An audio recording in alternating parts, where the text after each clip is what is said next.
I await your command.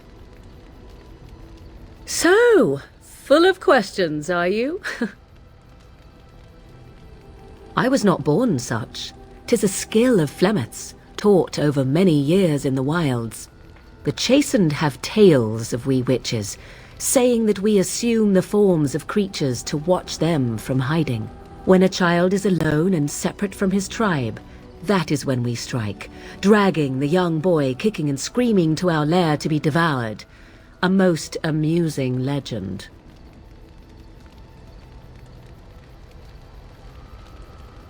Changing her form, certainly. Devouring lost children, I cannot say. She has not done it in my experience, though in truth my lifespan is but a fraction of her own. Why do you ask? Is there something specific you wish to know? Anyone with sufficient will, but the act of transformation is a magical one. 'Tis a spell and thus requires a mage's talents. If you had a notion to learn such a skill for yourself, sadly, you must remain disappointed. There were nights when the wilds called to me, 'tis true. You look upon the world around you and you think you know it well. I have smelled it as a wolf, listened as a cat, prowled shadows that you never dreamed existed. But my life is as a human. I am under no illusions to the contrary.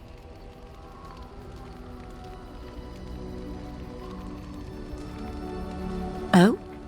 Then I have no doubt your people do much to keep their talents well hidden from humans. I wonder if I was to ask one of your keepers of the origin of their magics, if there would be any relation to what I was taught.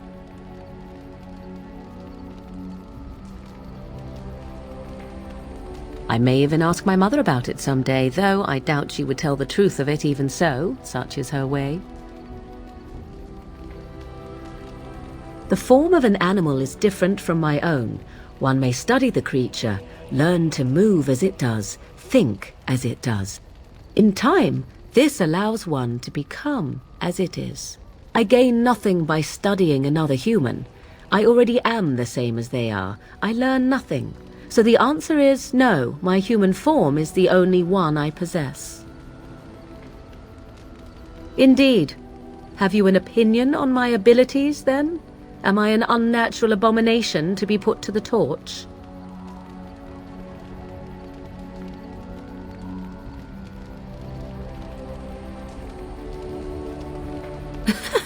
What a bizarre thing to say. But enough of such talk. Let us proceed, lest the dust gather on us.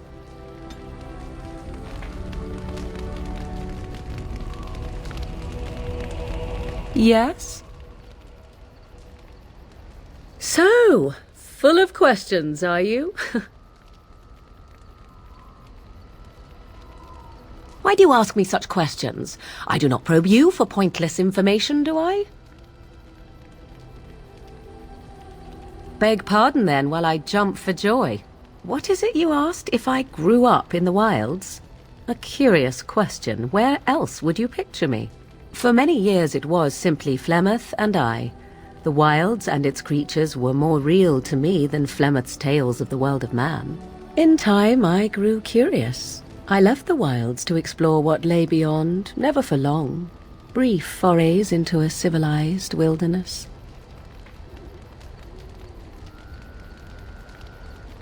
For the most part, Flemeth taught me well.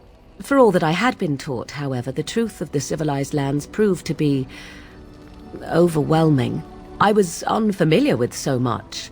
So confident and bold was I, yet there was much that Flemeth could never have prepared me for.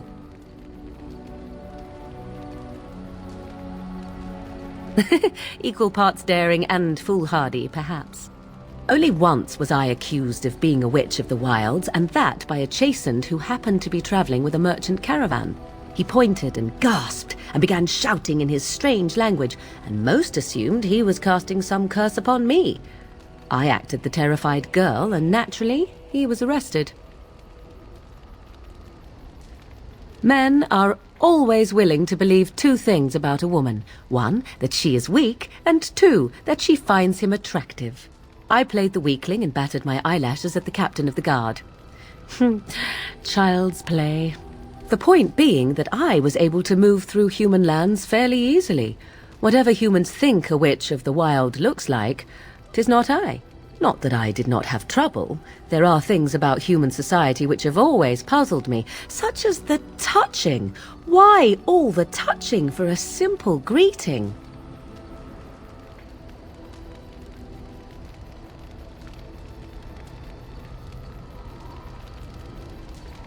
To begin with, yes. What is the point of touching my hand?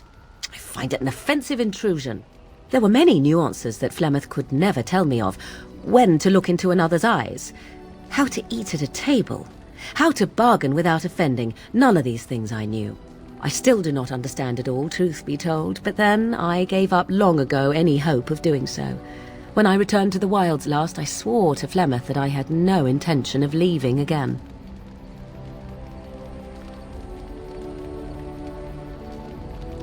Yes? Let's ignore the entire Darkspawn threat and the presence of a simpleton as your only other Grey Warden ally, then. Not that I lack appreciation for the intent of your comment. Thank you. Well, let's get on with it before the ground opens up and swallows us, yes?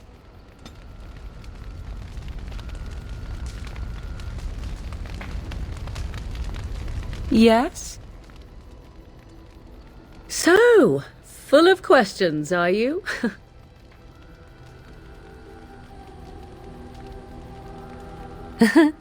You are very cute to ask so many questions.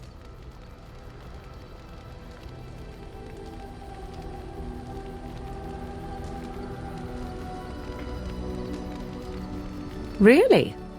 Perhaps we should be wrapped in ribbons and adorned with flowers. So cute are we, too. My mother has been hunted from time to time, yes, by Templar fools like Alistair, which should tell you how successful they generally were. Flemeth made a bit of a game of it, in fact. The Templars would come again, and she would look at me and smile and say that the fun was to begin once more. I am unsure. I was too young to understand, and perhaps 'twas bravado on Flemeth's part, or perhaps she was merely amused. I will never know. Flemeth would warn them once. 'Twas a warning they inevitably failed to heed. And then the true game began. Often Flemeth would use me as bait, a little girl to scream and run and lure the Templars deeper into the wilds and to their doom.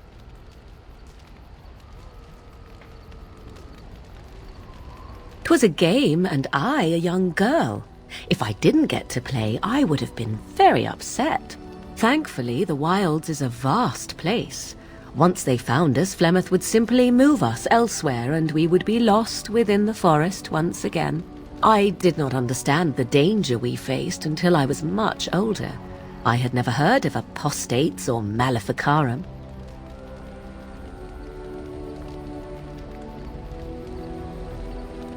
You do not know? The Zealots use that word for any magic they do not control. The Chantry sees any mages not leashed to the Circle of Magi as apostates, and apostates could become maleficarum, evil mages that resort to blood magic and become demon-enslaved abominations. It may even be true, still, those of us who prefer freedom see no reason to submit.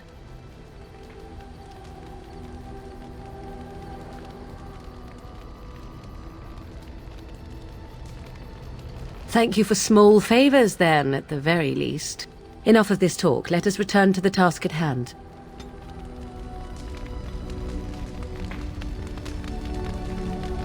Yes? So, full of questions, are you?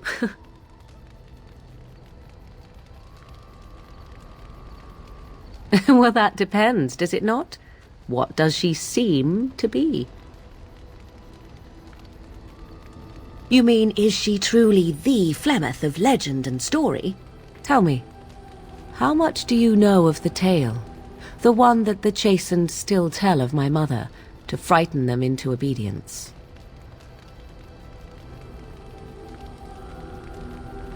I can relay what Flemeth once told me herself, and you can decide whether or not 'tis the truth, if you desire. As the tale is sung by the bards, there was a time when Flemeth was young and beautiful, a fair lass in a land of barbarian men, the desire of any who saw her.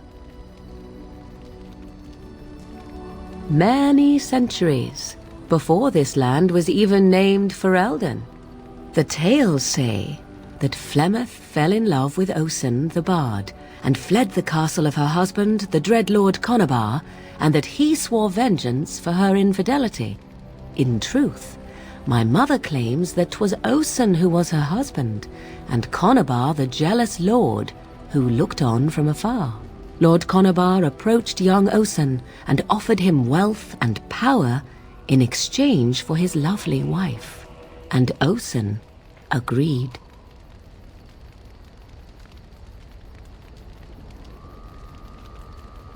The life of a bard is a poor one, and love fades in the wake of hunger. 'Twas Flemeth who suggested the arrangement. All would have been well had Lord Conabar kept his end of the bargain. But he was a foul man who bargained with coin he did not possess.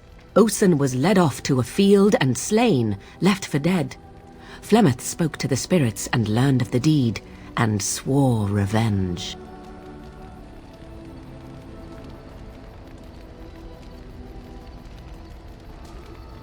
That was not the point. Conabar had no honor, so she would not have him.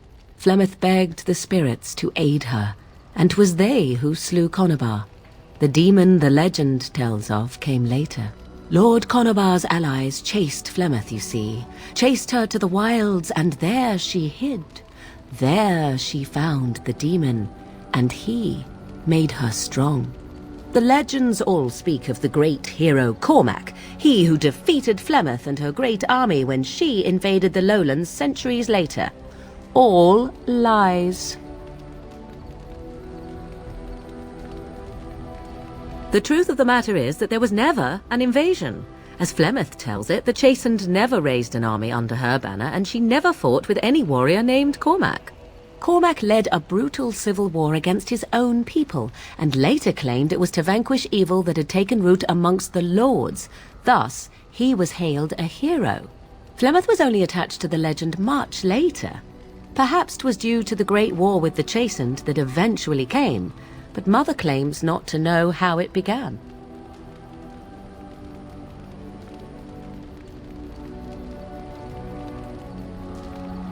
You ask if I have sisters. I have asked of this myself. The stories tell of many witches of the wilds after all, not just the one, and these tales existed long before I did.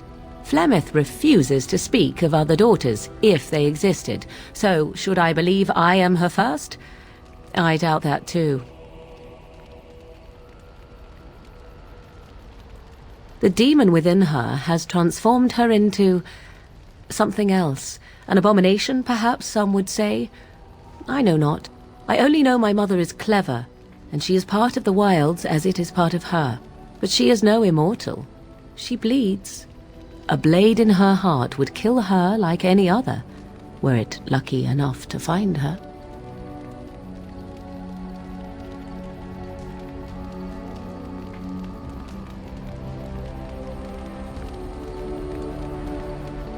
Flemeth tells it with far more embellishment than I, but you are welcome. Dare I ask of your own mother? Few are abominations of legend, 'tis true, but I find myself curious nevertheless.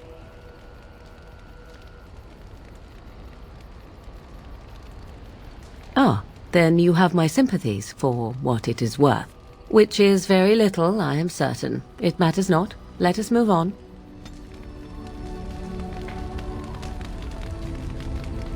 Yes? At times, perhaps. A world full of people and buildings and things was all very foreign to me. If I wished companionship, I ran with the wolves and flew with the birds. If I spoke, 'twas to the trees.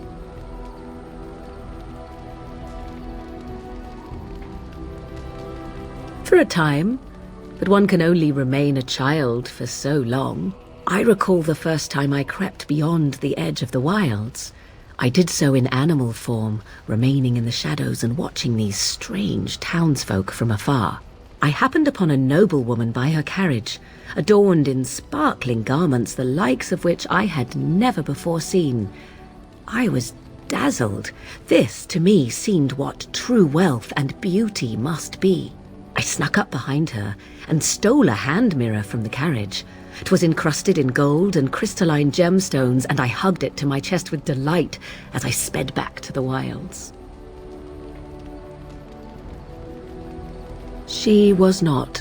Flemeth was furious with me. I was a child and had not yet come into my full power, and I had risked discovery for the sake of a pretty bauble. To teach me a lesson, Flemeth took the mirror and smashed it upon the ground. I was heartbroken. And a foolish one. Flemeth was right to break me of my fascination. Beauty and love are fleeting and have no meaning. Survival has meaning. Power has meaning. Without those lessons, I would not be here today, as difficult as they might have been.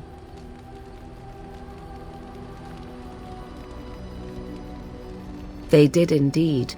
To return to your original question, perhaps my time in the wilds was indeed lonely, but such was how it had to be. I find myself at times wondering what might have become of the girl with the beautiful golden mirror, but such fantasies have no place amidst reality.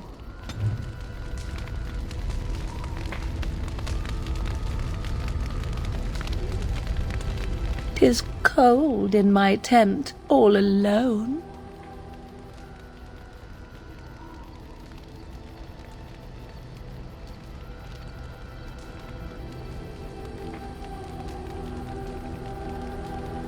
Why, it just so happens that I find you quite warm.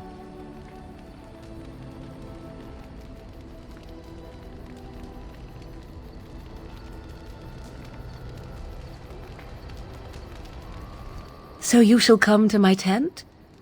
But whatever shall we do in that tiny little space together while we wait for it to warm?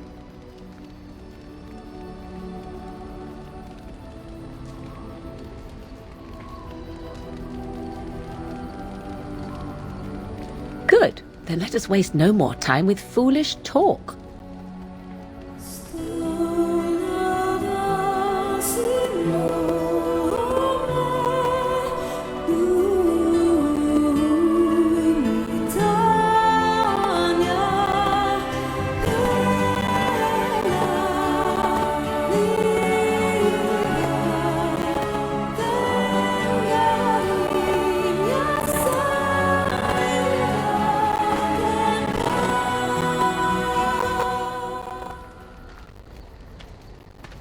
I see the stories they tell of Grey Warden endurance are not exaggerated.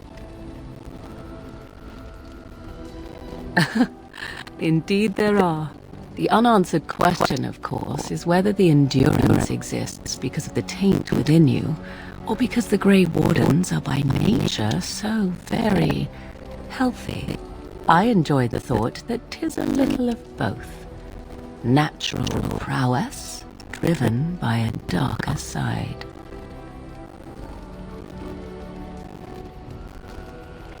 That is entirely up to you. Simply know that I have no designs on your independence.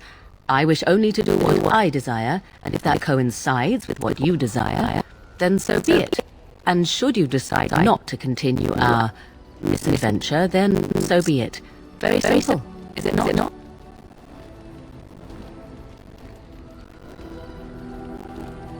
Then we should get along marvelously. Come then, let us be off before the others begin to stare.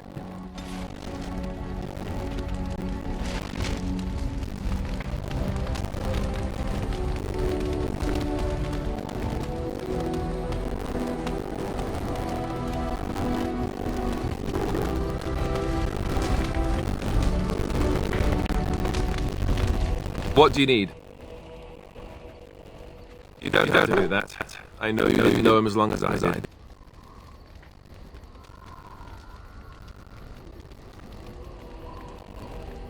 I should have handled it better. Duncan warned me right from the beginning that this could happen. Any of us could die in battle. I shouldn't have lost it, not when so much is riding on us, not with the blight and everything. I'm sorry. I'd like to have a proper funeral for him. Maybe once this is all done, if we're still alive. I don't think he had any family to speak of. I suppose he did. It probably sounds stupid, but part of me wishes I was with him in the battle. I feel like I abandoned him. Yes, I know. I think he came from high ever, or so he said. Maybe I'll go up there sometime. See about putting up something in his honor. I don't know. The Dalish don't practice cremation, do they? How do your people honor your dead?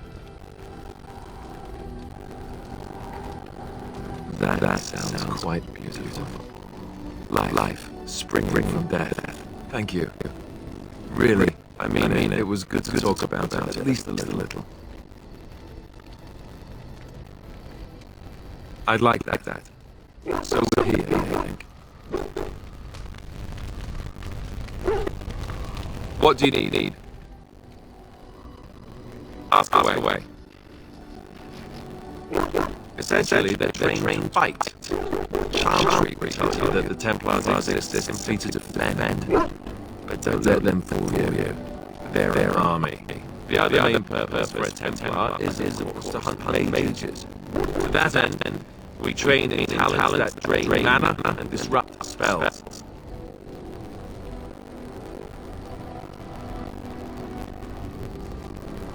No, I never actually became a full Templar. Duncan recruited me before I took my vows. I was only present during one harrowing. The ritual that they tested mages with.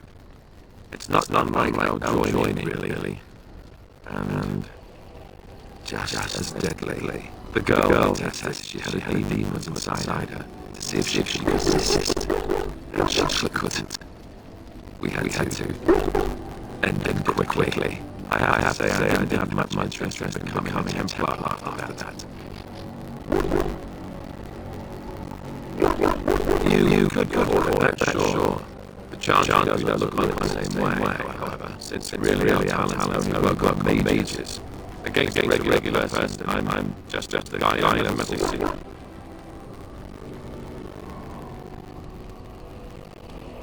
Perhaps, but there usually isn't much of an opportunity. The Chantry keeps a close rein on Templars.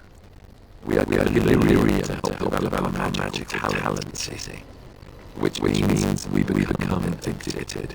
And since Chantry controls the delirium trade with dwarves, well, I'm sure you can put two and two together. Thankfully, no. You only start receiving lyrium once you take vows. You don't need lyrium in order to learn Templar talent. Lyrium makes Templar talents more effective. Or so I was told. Maybe it doesn't even do that. The Chantry usually doesn't let Templars get away either, so they spread their secrets. With a bit of an exception. Lucky me. What do you need? Ask away. Such as they are. That's a good question. There's plenty of them, but who knows where they might be found. And the nearest Legion city is away. If we go north and across the sea, there's bound to be some free marches. Again, however, I just don't know where. I don't know anything about Grey Wardens in other lands. Here in Reldon, there's our compound in Denerim at the palace, but that's it. Loghain will control all of that and be watching it down. Beyond that, the only place I know of is Whiteout Fortress. That's the headquarters of all Grey Wardens and Neanderthals, thousands of miles from here. But I've no idea how to even contact them. So unless we're trying to get back to the compound in Denerim, I suppose the answer is no. There's nowhere for us to go. I imagine that eventually the Grey Wardens outside of Reldon will wonder what happened. why there's no contact from Duncan or someone. They'll send someone eventually. Though who knows what low-gauge people in Denver will tell them. Maybe they won't send anyone. We could try to contact them. But that would mean leaving for Eldon, and even if they did, they couldn't come back with us in time to stop light. So that means whatever happens, it's up to us. I mean, eventually we would have to use the joining to make more Grey Wardens. But I don't know how to do the joining, or what's involved. I know it involves lyrium and some other magic, and that it's really difficult to prepare, but that's it. Unless we can find out more about the joining, I guess we better get used to the idea that there might only be two of us for now. Until more come from elsewhere. Just left? You mean just left for Eldon? I don't know. If there's an archdemon, however, we're supposed to be the only ones who can defeat it. And that means light would grow unchecked. Eventually, other Grey Wardens in Orlais and other lands would hear about it, and they would come to fight it, but they wouldn't come in time to save Ferelden. There's no way. I'm not going anywhere. About the Grey Wardens, anyhow. Fair enough. What do you need? Ask away. Same way you did. Drink some blood, you choke on it, and pass out. You haven't forgotten already, have you?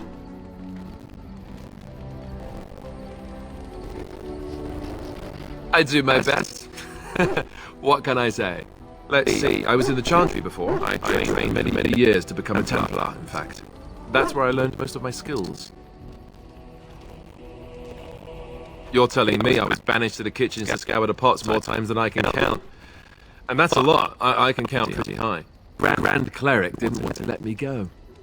Duncan was forced to conscript me, actually, and was she ever furious when he did. I thought she was going to have us both arrested. I was lucky.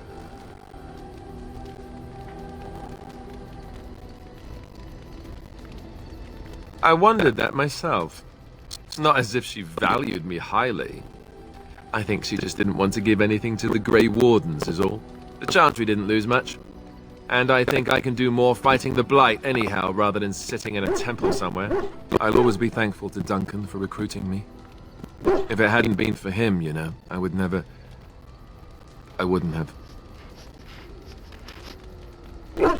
He was a good man who didn't deserve his fate. That much I'm sure of. Come on, let's go. I think I'm done talking.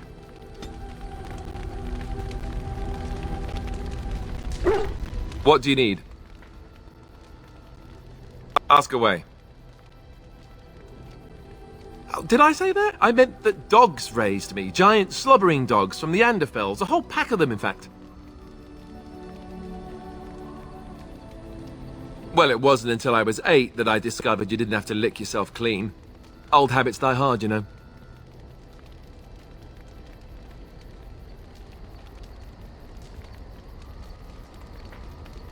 And my table manners too. Though, come to think of it, they weren't all that different from the other Templars. Or did I dream all of that?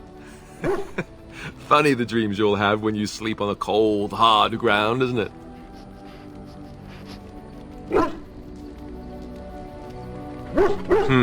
Point taken.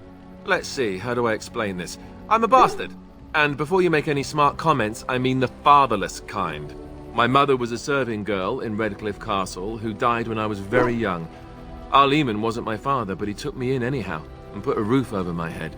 He was good to me, and he didn't have to be. I respect the man, and I don't blame him anymore for sending me off to the Chantry once I was old enough.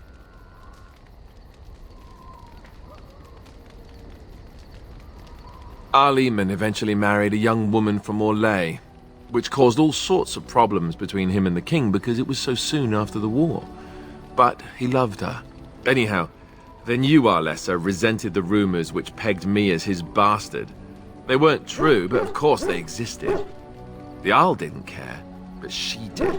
So off I was packed to the nearest monastery at age 10, just as well. The Arlessa made sure the castle wasn't a home to me by that point. She despised me.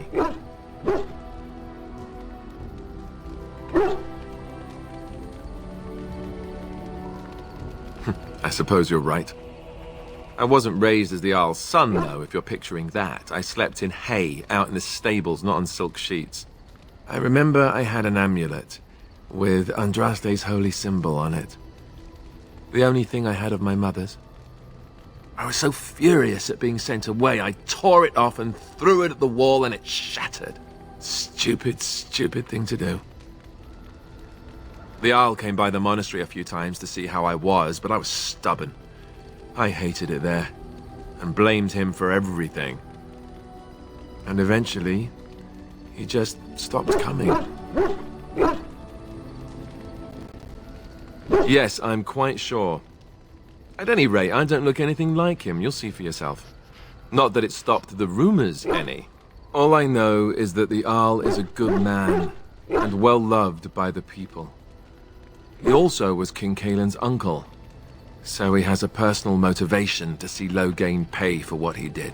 Anyway, that's really all there is to the story.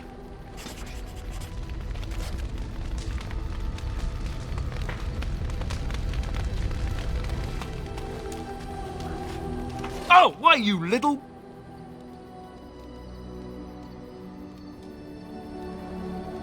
Oh, you're so funny. Such rapier wit. Your furry friend here took offense at me getting near his food. He snapped at me, look. And don't you think I don't know it? Sometimes I forget that he's a war dog. That'll teach me.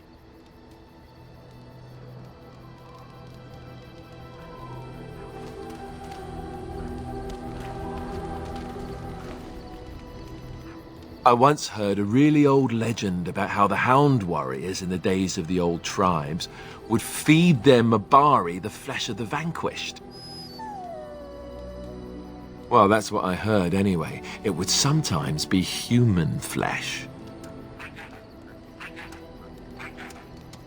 Oh, like you can tell the difference. For all you know, maybe you've already been fed something. Someone...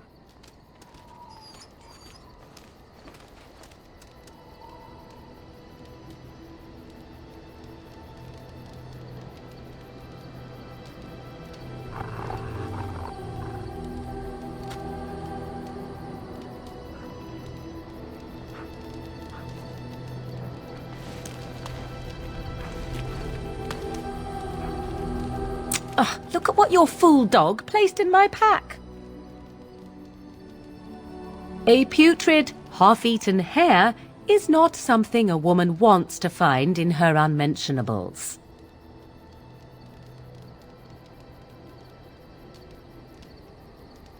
Maybe, but that is not the point.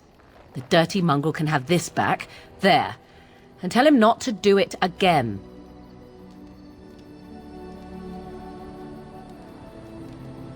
I just did.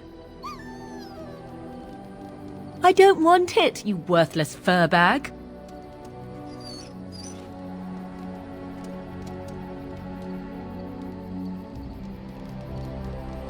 Oh, he's just trying to be manipulative, I can tell. I do it too.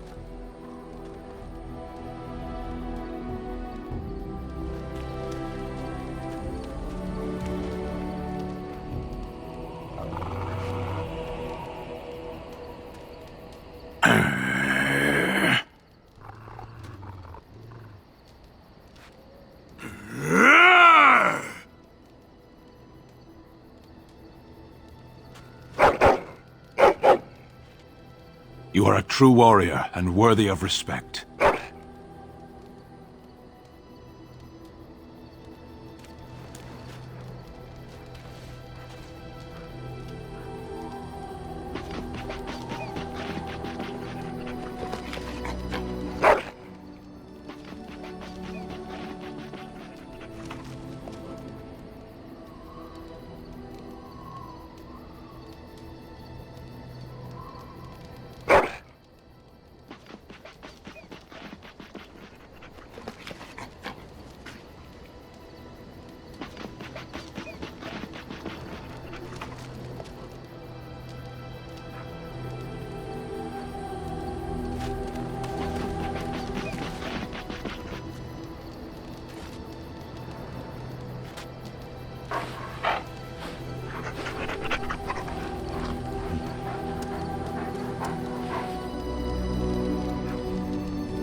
Yes?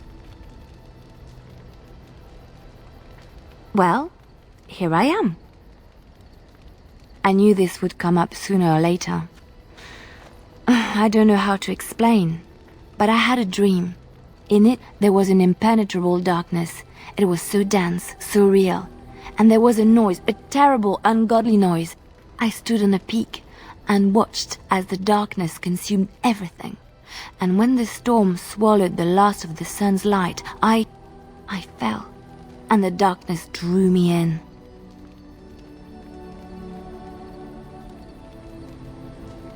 I suppose I did.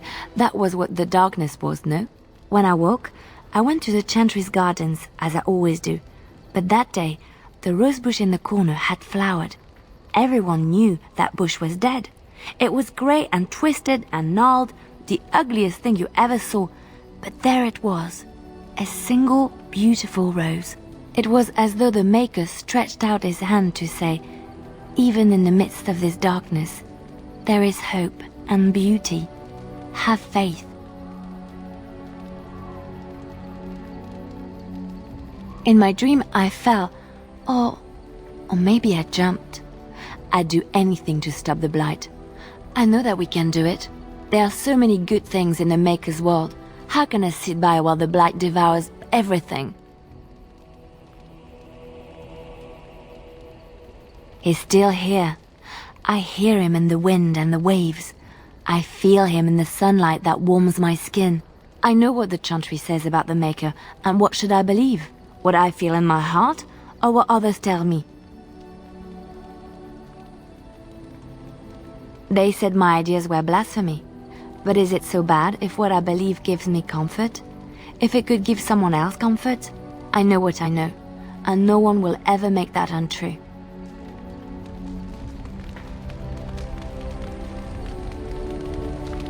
Yes? Well, here I am. Quiet. It was a life suited for contemplation. In the cloister, away from the fuss and the flurry of the cities, I found peace. And in that stillness, I could hear the Maker. But it was not perfect. Some of my Chantry fellows were condescending. That is the nature of religious folk, I suppose.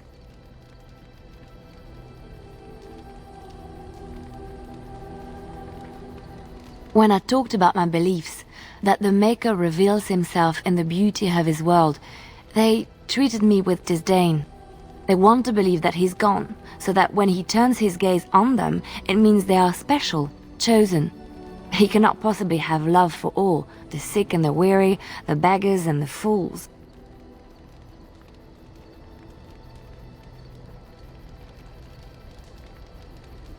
Thank you. Maybe I am wrong. But it is the Maker's place to decide if I am worthy, not men, not the Chantry. But there is work to be done, and I have talked enough for now.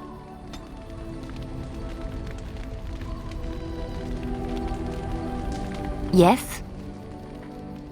Well, here I am. What is meant by someone like me?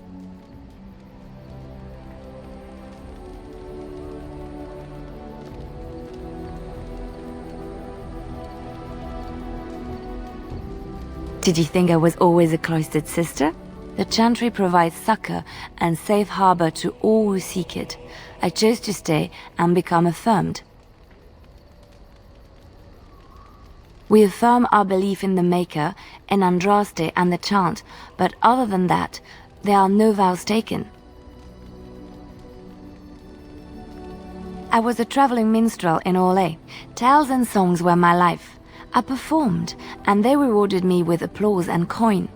And my skill in battle? Well, you pick up different skills when you travel, yes? Yes, of course. Let's move on.